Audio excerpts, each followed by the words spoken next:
외신 소식과 리뷰를 전해드리는 BK뉴스입니다. 한일 양국 간의 군사정보 보호 협정인 지소미아 종료일이 채 열흘도 남지 않은 시점에서 양국의 언론들은 지소미아가 연장이 되지 않으면 안 된다는 부분과 함께 이 문제에 대한 잘잘못을 따지거나 해결 방안이 없음을 토로하는 기사들을 쏟아내고 있습니다.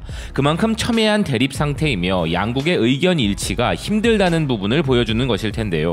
전 일본 외무성 내각 출신이자 한일 정상회담의 특사도 맡은 바 있는 현 일본의회 컨벤션 뷰로 부회장인 노보루 세이이치로가 지소미아 종료를 앞두고 일본 정부에 긴급 재연한다는 호소를 아사히 계열의 매거진 론자에 기고하였습니다. 필자는 서두에서 한국 정부가 지소미아 종료를 취소하거나 한일 양국이 협정의 잠정 연장에 합의하지 않는 한 11월 23일 자정에 지소미아 협정은 만료되며 그 의미는 단순히 한일 관계 악화를 더욱 진행시키는 것뿐만 아니라 동아시아 안보 구도에 큰 변화를 가져올 수 있는 심각성이 우려된다고 이야기했는데요.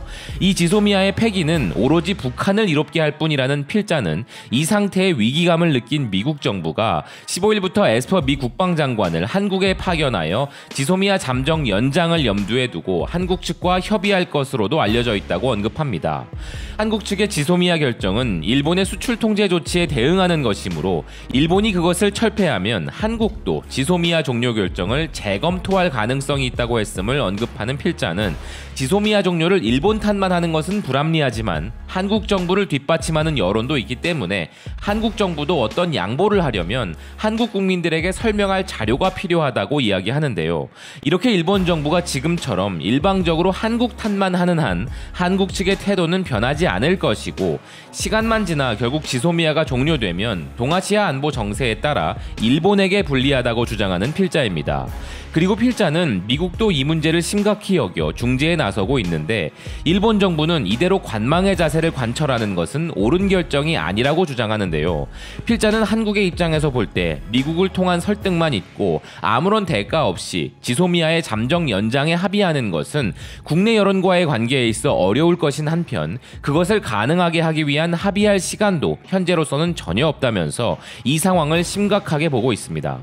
이 상황을 종합적으로 보았을 때 지소미아 종료를 회피하기 위한 유일한 방법은 11월 23일 이전에 미국의 중재를 토대로 한일 양국이 관계 복원을 위한 향후 절차에 대해서 뚜렷한 합의를 하는 것이라고 필자는 주장합니다.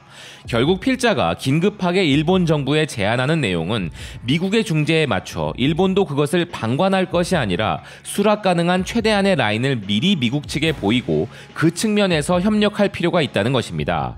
즉 필자는 미국이 중재를 해도 일본의 양보 없이는 한국이 지소미아 종료를 취소할 리 없으니 일본이 양보 가능한 부분들을 미리 미국 측에 이야기해서 미국의 중재를 돕고 그것을 기반으로 지소미아 종료만큼은 막아야 한다는 것인데요. 필자의 주장은 아주 현실적이고 타당해 보이는 부분인 것이죠.